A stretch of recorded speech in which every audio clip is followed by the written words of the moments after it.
After defeating Lila and securing the Elfric, Serenoa and his retinue make for the source to free the Roselle. Meanwhile, Hyzantian forces commanded by Exham arrive at Castle Wolfort's doorstep, intent on claiming the salt crystal deposits for themselves. Refusing to hand over the salt, House Wolfort has barricaded themselves inside with hundreds of soldiers. Their outright defiance makes Exham cautious, suspecting some sort of trap. He opts to surround the castle and prepares for an extended siege. But the Wolfort soldiers don't move an inch. Patience worn thin, Exham orders an attack. His soldiers swarm into the castle. Hold fast to courage. Chapter 19. Oof.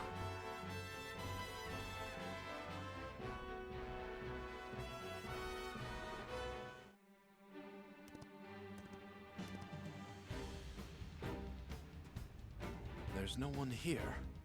What is the meaning of this? Our scouts didn't see enemy soldiers. Only straw dolls. Oh, I thought they were making. Minister Exham, the castle is empty. They must have abandoned the castle, told their people to flee. Damn. They twisted our vigilance against us to buy themselves time. But where have they gone to? I cannot say. What are you scheming, Wolfort? Well, seize the castle in any case. This domain belongs to Hyzant now. Sir.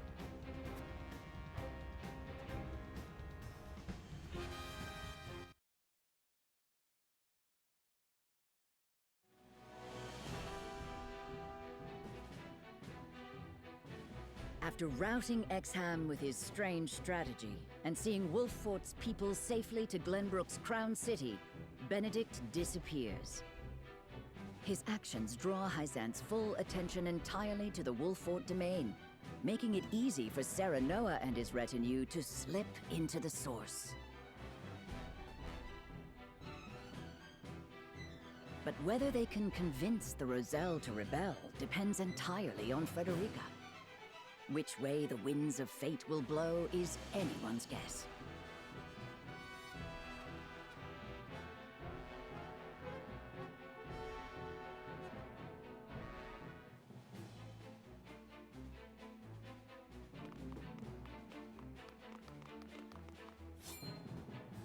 Halt!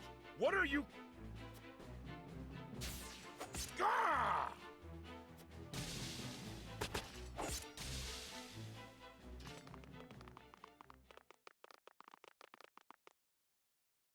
Goddess, what have you done? Who are you?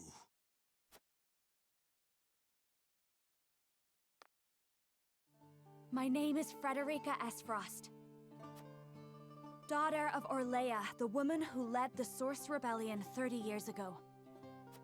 With me is Lord Serenoa of House Wolfort, my husband. We have come to liberate you, but we cannot do it without your help. We need you to take a stand and fight by our side. Husband? It's true then, what they say? That you accepted a Rosellan as one of your own? Yes, Frederica is my wife. Hmm. House Wolfort pledges itself to the Roselle's defense. Yo, Let ever. us leave this wretched place far behind us. Leave Hyzant? No. We'd only be throwing ourselves upon the soldiers' swords. Our ancestors stained us with sin the moment they tried to hoard salt for themselves. The goddess will never absolve us unless we dedicate our lives serving her here. Don't keep us from our atonement. It's not like there's anywhere for us to go, even if we fled. Funny you say that. My mother told me of the Rosellan homeland. A place far, far to the south, surrounded by a vast expanse of salt water. Centralia. Everything's already in place for your escape. All that we need to succeed is for you to trust us. Centralia. A vast expanse of salt water. It's just a myth. You can't expect us to believe it's real.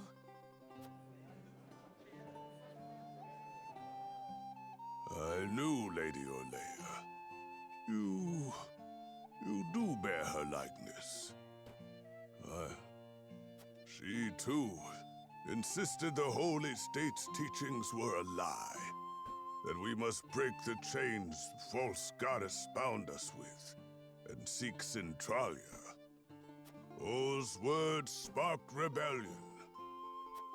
But only a handful of us managed to escape in the end. Took a bit of the goddess's statue with them. That's all. I was a child at the time, so I don't remember it that well. Still, I doubt you lot will accomplish much more than she did. I understand your hesitation, but nothing will change if we do not take a stand. Do you really want our people to be trapped here forever? Of course not, but... We fear what Hyzant will do to us. No one can defy the goddess. That's what they have always taught us.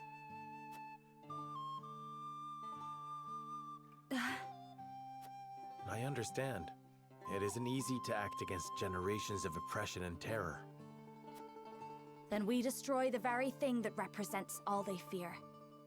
The statue of the goddess. Show them she can be defeated. Don't let it topple on Let's do them. it soon.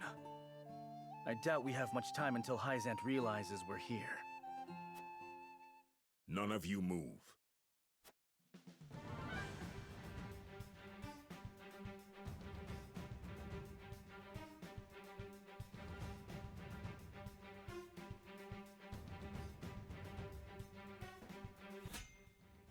Ugh. I'm too tired. I can't do this one.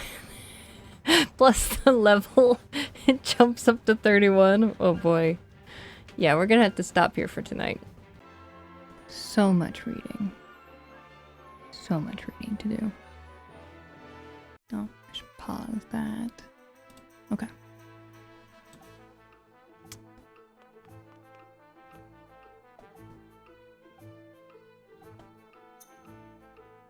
Okay, and then we have enough to buy more stuff. Okay, so lots of reading. Here we go.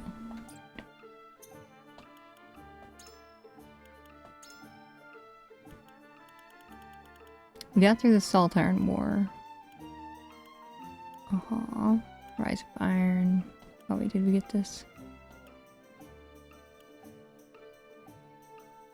Got that. Did we get the... It's unclear when iron production began in Esfrost. However, records show that they have wielded self-made iron weapons when others had nothing but bronze. The iron swords and arrows of the northern mountain clans easily pierced bronze shields, earning the awe of other nations. Charcoal production has flourished in the Esfrosty Mountains, and iron sand has been collected from local streams since ancient times. It is said that these conditions, along with the invention of bellows, led to the start of their iron industry.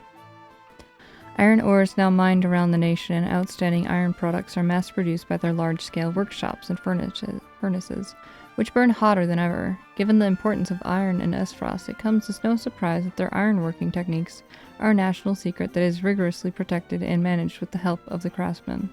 For the Grand Duchy of Esfrost to share those techniques in this joint mining venture is truly unprecedented.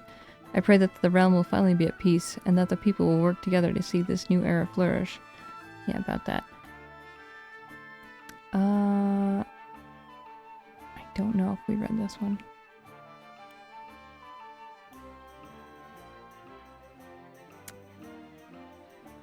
I don't think so. Hang on.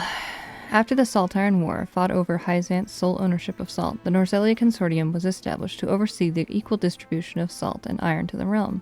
The three nations brought together trade specialists to create this neutral and impartial organization as agreed upon in their accords. The consortium's success in fair trade contributed greatly to the reconstruction of Norzelia, which has been ravaged by the war. The Kingdom of Glenbrook, rich in agricultural and fisheries, prospered due to the stable influx of salt from the consortium. The people were able to produce large quantities of salted meats, dried fish, dairy products, and more. Exports of these goods helped restore national power. Though it was thought to be the dawn of a new age for Norzelia, Hyzant began to strengthen its voice within the consortium as the reconstruction progressed. In Esfrost, on the other hand, the situation could not have been worse.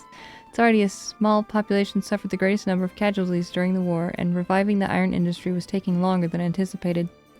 To make matters worse, salt prices soared within the duchy due to taxes and transportation fees from the distant Hyzant. Though iron exports were meant to balance salt imports, the nation's labor and iron shortage caused it to accrue a large trade deficit. Though the consortium was meant to adjust that imbalance, it did not take any drastic measures. Rather, it leaned more towards Hyzant in establishing salt as the main axis of trade. There are some who believe that the Hierophant, unable to accept that the war ended in a draw due to the injuries on all sides, had a hand in this and wished Esfrost to take responsibility for the war. Though the truth is unknown, it is undeniable that Esfrost is the only nation at such a major disadvantage. The duchy's dissatisfaction naturally mounted, and a tension much like the one before the Salt Iron War began descended upon Norzelia. A concerned King Regna and Simon Wolfort then summoned the other nations to participate in a joint mining venture at the Grand Norzelian mines. Their aim was not only to ease the tension between the duchy and the Holy State, but also offer support for the former's iron industry and correct the trade imbalance between both nations. The entire realm watches this new venture with hopeful eyes, praying that it will finally create the much-needed balance between salt and iron and restore the original functions of the Norzelian Consortium. If it succeeds, then perhaps our realm will finally know peace, and the tragedies of the Salt Iron War will be a thing of the past. Those who heal the ailing. Those who heal the injured and ill can be roughly divided into three categories. Apothecaries prescribe a variety of medication, physicians rely upon medicine and surgery, and healers utilize magic to cure their patients. It is critical that those in need get the proper treatment based on their symptoms. Each practice has its own merits, though some nations and people are known to have a preference. For example, the Kingdom of Glenbrook employs mostly physicians, and those in poverty-stricken areas tend to rely more on apothecaries. All three are comprehensively studied in Hyzant's Ministry of Medicine. It is said that new medications and healing arts are discovered there every day. Magic is a vast subject that requires advanced skills to master. To cast a spell, one must thoroughly understand the theories behind it and use the appropriate techniques with absolute precision. Magic is by no means an almighty and miraculous force. There are various restrictions on its use, and becoming a mage is a lifelong journey of learning and training far greater than that required by a craftsman or soldier. But magic opens up a realm of endless possibilities. Even now, knowing its limits is far beyond our capabilities. The research and efforts of us mages, however, unlock new possibilities, enable us to help even more of those in need. To those who wish to learn the arcane arts, I say this: a true mage is someone who wishes to learn the good that magic can do in the world.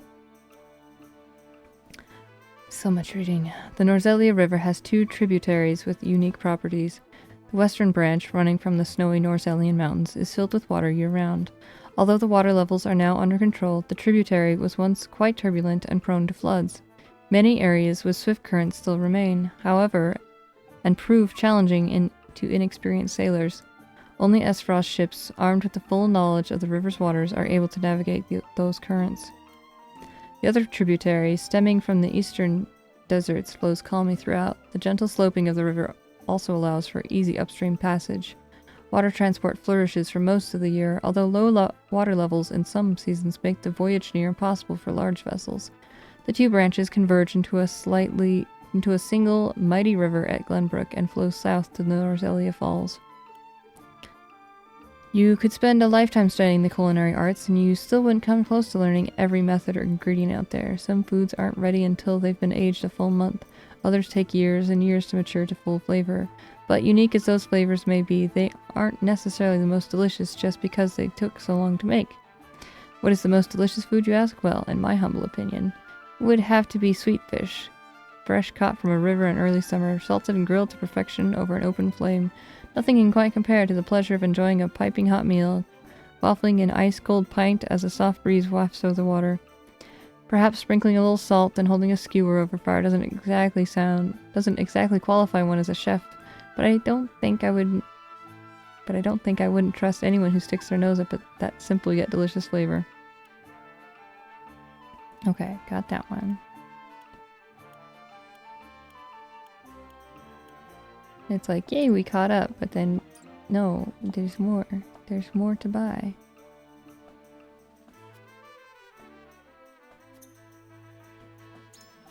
Also, hang on, can we promote anybody? Oh, we can promote at least probably one person. Oh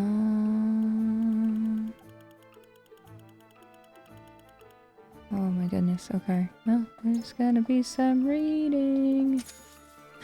In the northern reaches of the realm lie the Norzellian Mountains. They are the source of the Norzellia River, and the blizzards surrounding their ice and snow-covered peaks prevent any from passing through.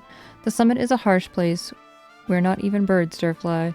Beneath the ground, however, run veins rich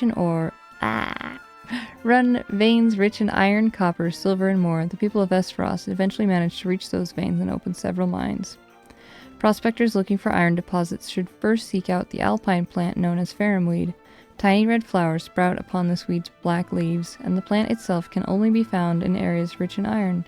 Red and black, the colors of the Grand Duchy, are said to represent fire and iron, but may also stand for the colors of faramweed. The Norzellian Mountains are also a major habitat of great hawks. Great hawks, both intelligent and large enough to carry a rider upon their backs, were once known to nest all across the realm, but are now rarely seen outside the mountains. Due to the difficulties of artificial breeding, these mountains are considered a very valuable place for hawk riders and anyone who use birds when sending missives. In the east sprawls a barren desert wasteland known as the Hyzantine Sands, home of the Source. A tributary of the Norzellia River runs through the area, but its waters are no match for the desert's soaring temperatures and harsh sunlight. At night, however, temperatures sink below freezing. Aside from Hyzant's capital, developed around the Source and the western part of the sands, the area is entirely unsuitable for living. Several small oases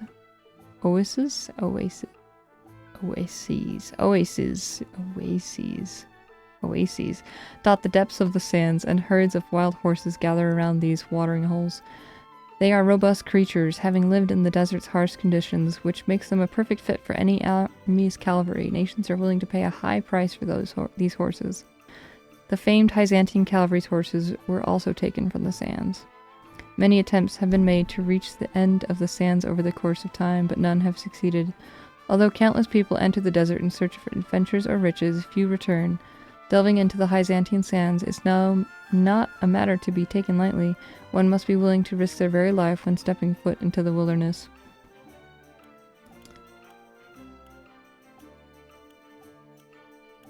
Looking slowly because, okay, yeah. The origins of the Grand Duchy of Esfrost are complex. The nation's founders were of House Esfrost, a family of nobles related to a previous generation of Glenbrook's royal line. At that time, a clan from the northern mountains repeatedly invaded the kingdom and caused great damage. House Esfrost then led a company of vassals and mercenaries into the mountains and defeated the clan's chief. In recognition of their valor, the king granted the Esfrost dukedom and rulership of their conquered territory, which came to be known as the Grand Duchy of Esfrost. House Esfrost encouraged the mountain folk under their jurisdiction to turn their ironworking skills into an industry, thus strengthening their move toward independence. When the crown transferred to the current family line, Esfrost made its break from the kingdom and established itself as its own nation. Their military might is still alive and well in the Black Irons, who wield the latest iron arms, and the mountain folk raised in the harsh northern environs ardently support the simple and stable rule of House Esfrost. Don't know why that was troubling to read. Ugh. Cat's all freaking out from I don't know what. Are you seeing things? Are you freaking out? The source is said to be the holy ground in Hyzant and a place where the Roselle atone for the sins of their ancestors. It is also the origin of this realm's salt, but its limited access makes it nearly impossible for anyone to see what truly goes on inside. However, during the midst of the Salt Iron War, the Roselle rebelled against the holy state and escaped, leaving behind a scar upon the goddess's statue, or so the story goes. Hyzant has never made an official statement regarding the incident. Even so, investigations have shown that a group of Roselle were spotted near the citadel of the Sands and the Wolfort domain at that time. It is also an open secret that a Rosellan village stands deep within the current Wolfort domain. Around the same time, Lady Orlea was also welcomed to Ironstone as a concubine of the previous Archduke Zygmunt. The Archduke never revealed Lady Orlea's origins, much to the disappointment of his chief vassals, but the occurrence of these incidents is much too great a coincidence to ignore. But those are problems of the past. What is important is the fact that the Roselle at the source possessed the power to shake Hyzant. If we were able to harness that power, our nation would be in a most favorable position. Oh, oops. The Saintly Seven, headed by the Hierophant, are the leaders of Hyzant. They are responsible for aiding the Hierophant, oracle of the goddess, and guiding the Holy State's faithful. In addition, each saint is responsible for an important division and acts as a minister in other nations. However, all are equal in the eyes of the goddess, including the Saintly Seven. It is therefore strictly forbidden for anyone to pursue their own personal interests. The saints who serve the Hierophant are as follows: Sorcely End, Minister of Salt, Overseer of the Source; Exham Marcial, Exham Marcial, Minister of Arms, Master of Military Matters; Camsel Ferrant, Minister of Domestic Affairs, Protector of Public Order; Eudor Delmira, Minister of Religion; Lila Viscraft, Minister of Medicine; Tenebris Mistel, Vice Minister of Religion, Keeper of the Goddess's History. The history of Norzelia is also the history of the goddess's teaching. The goddess punished the Roselle who attempted to claim the realm's salt as their own and bestowed the source upon her faithful. The goddess's scriptures are the oldest of Norzelia's written records, and her teachings are the oldest religion in the land. The history of her followers predates that of all nations, with the source and the power of salt at their backs. Her faithful built a nation headed by the Hierophant that unified church and state. That nation came to be known as the Holy State of Hyzant.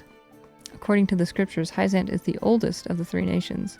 Though it is unknown when the giant statue of the goddess of the source was built, her believers assert that it is the goddess descended upon this earth. Her words are spoken through the Hierophant, who in turn brings equality to her faithful. The fact that such a peculiar nation owns the source and has held such tremendous influence since antiquity is both a mystery and distinction of Norzelian history. While some books assert that Glenbrook is the oldest of the three nations, those records were written after the goddess's scriptures. This has led some to believe that they are more fabrication than fact. Although there is no doubt as to when the scriptures were written, their level of literary completeness suggests that other records should have existed at that time. Since no such records remain, however, it is hypothesized that a large-scale book burning may have occurred. Norzelia River ships. The Norzelia River, which runs through the three nations, is an integral part of the realm's trade and military affairs. In the Kingdom of Glenbrook, built upon the riverbank, boats are a popular mode of transportation, and cargo ships are a frequent sight. The Holy State of Hyzant also has many shipping vessels for their prospering salt trade. While it is possible to go upstream with paddles and sails, it is not uncommon to see people or horses towing a boat from the shore in the rapids. In Esfrost, ships are necessary not only for cargo, but their military as well. Their warships are clad in iron armor and are skilled at navigating even the river rapids. Their naval fleet and black irons strike fear into the hearts of any who dare stand against them. There are two large wind systems constantly blowing across Norzelia. The cold wind, blowing from north to south, is known as the mountain wind. The warmer wind that blows from east to west is the desert wind. These two winds collide above the plains, creating clouds and bringing about rainfall. The breeze generated by this collision also helps ships traveling upstream. Birds instinctively use this wind when in flight. Messenger birds in particular take advantage of the gusts to travel long distances quickly. When great hawks have riders upon their back, they utilize the strong winds to ascend and glide. Skilled hawkers and hawk riders can read the winds and use them to travel faster. People are a product of their environment. For example, citizens of Glenbrook are calm and mild-mannered, much like their mild surroundings. Those living in the crown city that bustle with trade, however, are calculating and easily influenced by others. The people are also characterized by their emphasis on custom and tradition, which can be expected from such a long-standing nation. Those living in the Wolfort domain are simple and sincere, perhaps influenced by their lords. As Frosty citizens, on the other hand, are characterized by their proud and independent personalities. The duchy is home to many ambitious and inquisitive artisans. Some might say they come off as self-righteous. The Hyzantian subjects are pious and honest. Followers of the goddess, they offer their thanks to her every day for her blessings of equality. Ordinary persons such as myself tend to feel ashamed in comparison. Finally, we have the Roselle, marked by their rose-colored hair. Unfortunately, I've never had the pleasure of meeting a Rosellan in person, though I doubt I ever will find one outside the source. The goddess's teaching portrays them as sinners who attempted to monopolize salt in ancient times, but could that really be true?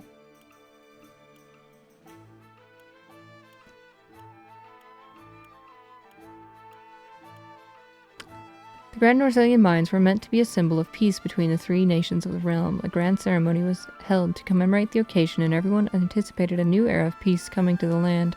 However, the people's expectations were betrayed when Esfrost invaded Glenbrook. Though the Grand Duchy claims that the Kingdom of Glenbrook attempted to take the mines for themselves, the mines are currently occupied by Esfrost, and the truth remains in the dark. I risk my very life to ascertain the current state of the mines for myself. The Grand Norzelian mines are kept under strict watch by the Esfrosti army, making it difficult to even approach. Brain, stop trying to put words there and actually just read. It's like, I know what word goes next. So, yeah, that's great. Now shut up. I ventured as close as I possibly could and confirmed that the mines are indeed under operation. Numerous large carts come and go from the mines and take the mountain path toward the Grand Duchy. The carts are all covered, but I surmise they are filled with excavated iron. I tried to get closer, but was unfortunately seen by Esfrosti's soldiers, who loosed arrows at me without warning.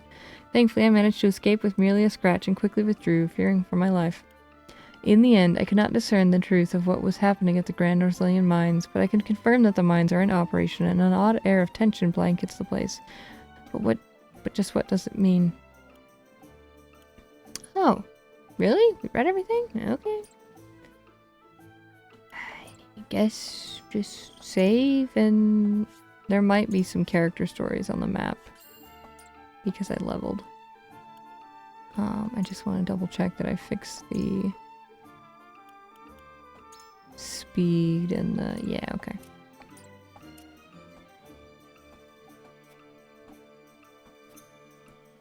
Promotion! Who deserves a promotion? Who's not gonna betray?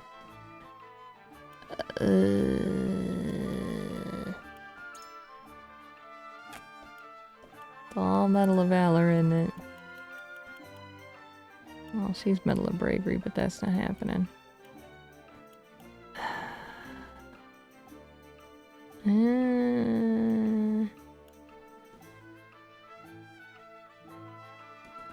Probably Anna, right? Like...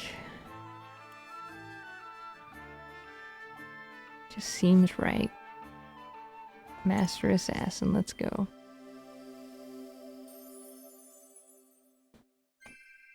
I await your orders. That's a cool looking sword, Anna. She already had that on the other one, but still.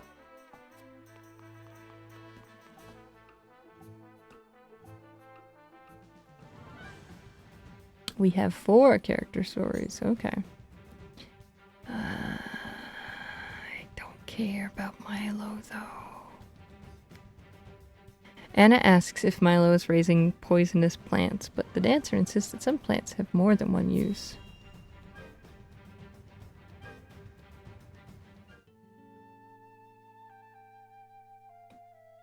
Oh, just look how you've grown. To think you'd produce such a bounty. And you've flourished as well. I'm so proud of you, my lovelies. Quite the passionate one, aren't you? Don't sneak up behind people like that. Hasn't anyone told you it's rude? Apologies. I was just curious. What are you doing here? If you must know, I'm harvesting herbs. Herbs. I thought I might make them into medicine for the injured. That would be helpful. Lord Serenoa will be pleased as well. And I am oh so happy to please. I am quite taken with powerful people. People like Lord Serenoa. Nope. Back away. You'll tell him I'm doing my best to be useful to him, won't you?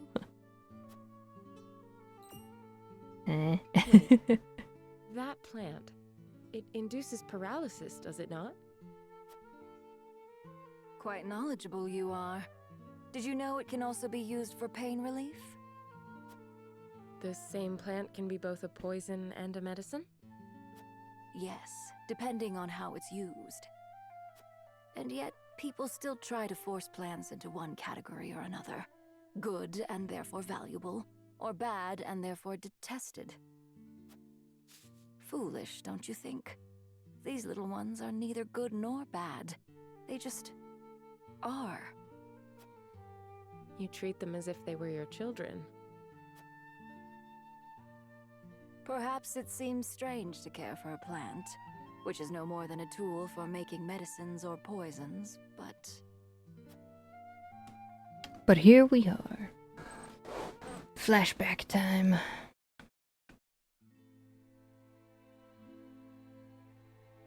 Minister Edor, about that experiment.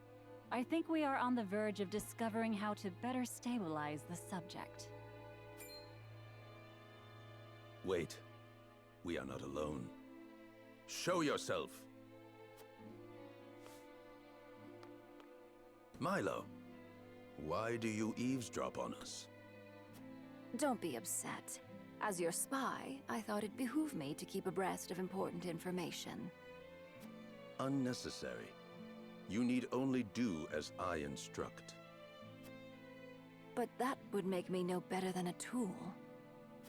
Does that displease you? Worry not. I take good care of my tools, so long as they serve me well. But should they act out of line, they will be disposed of.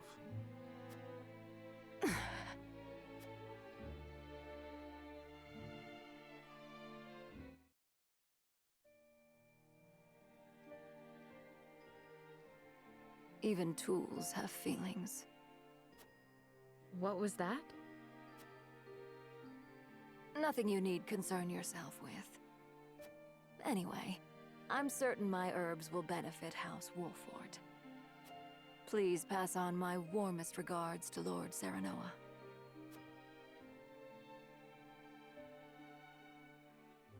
Alright, and then we got Flanagan, and I didn't see who else we had. Maybe we'll leave Flanagan for the end. Got Archibald. The former saint has only one regret left in his heart.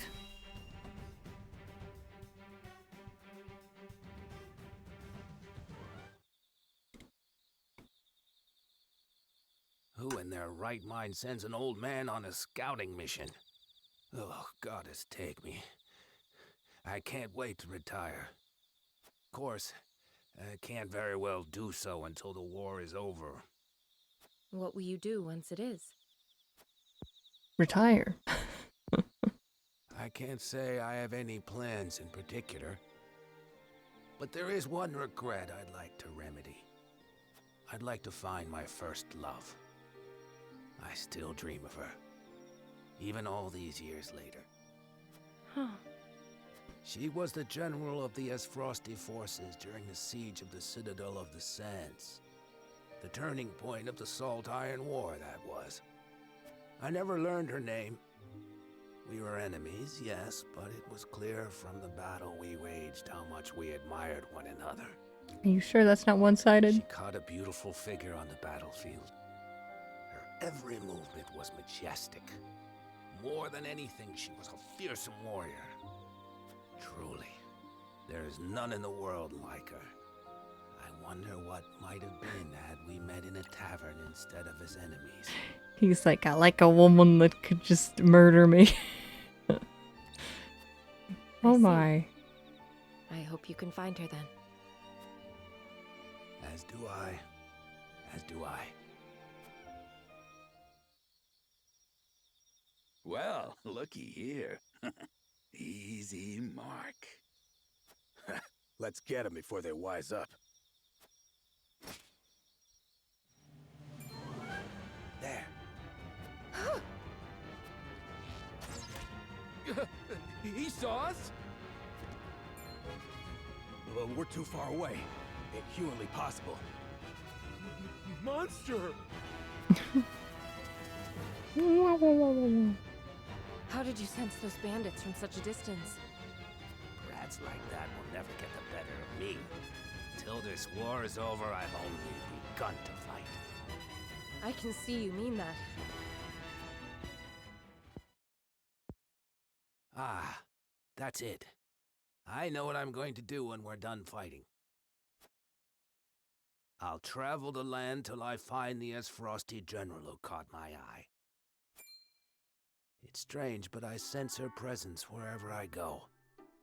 Might be she's closer than I think.